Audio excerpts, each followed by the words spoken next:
Saya rasa ramai orang tahu bahawa hidup rakyat Malaysia musnah, hancur lebur.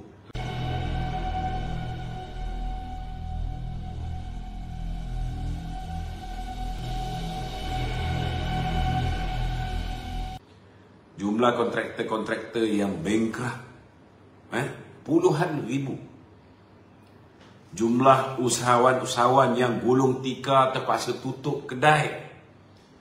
Kalau tak ratus ribu pun puluhan ribu. Jumlah pekerja-pekerja yang sebelum ini ada kerja tetapi disebabkan PKP, mereka diberhentikan kerja. Juga ratusan ribu. Jumlah orang yang selama hari ini boleh mencari makan sempurna, boleh bagi anak bini minum makan, bila datang PKP yang mereka laksanakan, hancur lebur hidup mereka. Ini juga tak kurang ramai dia. Jadi saya rasa Tuan Guru Haji Adi perlu realistik. Perlu realistik. Kalau beliau ingin mengatakan bahawa zaman Perikatan Nasional memerintah, ekonomi menjadi semakin baik, tunjukkan bukti, tunjukkan fakta. Di mana datang faktanya bila pertumbuhan ekonomi menguncup dengan amat dahsyat? Di mana datang faktanya bila kadar hutang bertambah berlipat kali ganda? Di mana datang faktanya bila kadar pengangguran meningkat? Di mana datang faktanya bila hutang negara bertambah-tambah? Bila bursa saham Kuala Lumpur merudum, bila kedudukan mata wang kita makin lemah. Jadi kita nak jawab bahawa kerajaan Perikatan Nasional menyebabkan ekonomi lebih baik, taraf hidup rakyat lebih baik, maka berikan dengan fakta, bukan hanya dengan mengeluarkan kata-kata. Sebab kata-kata daripada ulama politik ni, saya rasa tadi Presiden dah ulas dengan panjang lebar. Orang boleh menilai sama ada apa yang kita cakap tu betul ataupun tidak. Dan sebagai seorang orang agama, sewajarnya bila kita berkata-kata, kita kena berpaksikan kepada kebenaran. Kita kena menjauhi daripada mengeluarkan kenyataan-kenyataan yang boleh dianggap oleh rakyat sebagai penipuan. Kalau dia kata bahawa kerajaan Perikatan Nasional membangunkan ekonomi negara lebih baik daripada kerajaan-kerajaan lain, kerajaan terdahulu, itu pun boleh dengan mudah dianggap sebagai satu fitnah ataupun satu pembohongan yang tak masuk akal sekalipun. Untuk masa depan. Bagi saya PAS wajarnya kembali kepada Islam. Kalau sebelum ini matlamat perjuangan PAS bila dia menyertai mana-mana pilihan raya hanyalah untuk berdakwah. Menang ke kalah ke belakang kira. Yang penting dia berdakwah. Yang penting lambang dia tu dikenali oleh rakyat. Itu sebab kita tengok Sarawak pun dia masuk, Sabah pun dia masuk walaupun tak boleh menang. Tetapi ketika itu PAS berpegang kepada dakwah. Tetapi hari ini PAS sudah tidak lagi berpegang kepada dakwah. Disebabkan 2-3 orang yang mempengaruhi kepimpinan PAS. Orang macam Taqiyuddin, orang macam Dr. Samsuri. Maka PAS hari ini lebih mengutamakan royalti minyak. PAS hari ini mengutamakan jawatan menteri di dalam kerajaan. PAS hari ini mengutamakan dana politik yang boleh diraih daripada bersatu untuk berhadapan dengan pilihan raya yang akan datang. Itu saja yang menjadi perhitungannya. Itu sebab saya tak terkejut kalau akar umbi PAS ni sudah mula sedikit demi sedikit hilang keyakinan sehingga Tuan Ibrahim, Tuan Man meluahkan rasa kecewanya bila melihat akar umbi PAS sudah tidak lagi meletakkan walak kepada kepimpinan PAS. Akar umbi PAS sudah tidak lagi meletakkan kesetiaan dan taat setia kepada apa sahaja yang diperintahkan oleh pemimpin PAS. Kerana hari ini pemimpin bawahan PAS juga sudah mula menggunakan akal fikiran mereka yang waras. Mereka boleh menilai sama ada kepimpinan mereka berpegang pada tali Allah, berpegang pada ajaran Islam, ataupun sebaliknya. Mereka boleh lihat perubahan daripada akhirat kepada dunia. Dan ini sekaligus menyebabkan kedudukan PAS makin lemah. Umpamanya, hanya kerana dana politik, jawatan dalam kerajaan, mereka memilih bersama dengan Muhyiddin di Melaka. Apa jadi dengan PAS Melaka? Kalau mereka terima tawaran kita bertanding 4 kerusi, kita tak bertanding kerusi tersebut, mereka sudah ada 4 kerusi. Mereka sudah menang ke 4 kerusi. Kalau mereka terima tawaran kita di Johor, mereka sudah ada certain numbers of chairs. Tapi mereka tolak. Lepas kalah di Melaka, lepas kalah di Johor, kita cakap kembalilah bersama kita. Jarang orang yang menang ni nak ambil orang yang lawan dia ketika pilihan raya untuk kembali bersama. Tapi kita hulurkan tangan.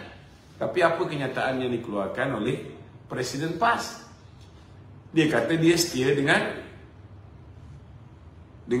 Muhyiddin Yassin. Dia setia dengan Bersatu. Walaupun kita tahu dia setia dengan duit Muhyiddin, dia setia dengan duit yang berjaya dikumpulkan sepanjang tempoh darurat khususnya. Memang fund mereka unlimited. Mereka lupa mereka ada unlimited fund ketika berhadapan dengan Barisan Nasional di Melaka. Mereka ada unlimited fund ketika berhadapan dengan Barisan Nasional di Johor. Tapi mereka kalah. Kalah dengan teruk sekali. Jadi takkanlah tak belajar melalui pengalaman itu.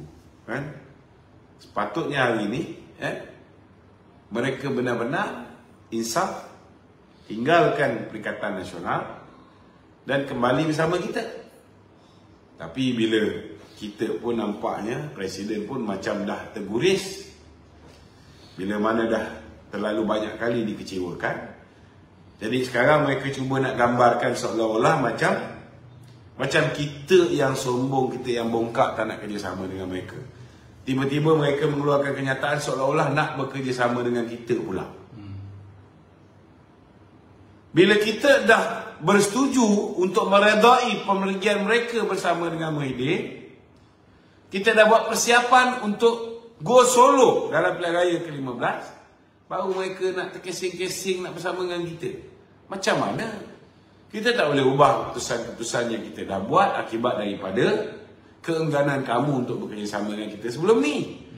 Jadi bila kita dah solid to go solo bersama dengan rakan-rakan komponen BN dan BN friendly, maka dia kena pula lah terima hakikat. Itulah keputusan kita hari ini. Untuk pilihan raya ni, we will go solo. Seperti mana yang diungkapkan oleh Presiden. Kalau nak kerjasama, tunggu lepas pilihan raya. Itu pun kalau ada keperluan.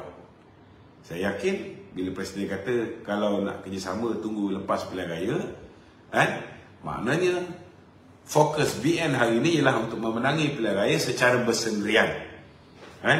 Secara bersendirian. Dan kita yakin insya-Allah kita boleh menang pilihan raya akan datang. Memang betul lah seperti mana Presiden cakap, kita tak naklah mendahului Allah Ta'ala kan.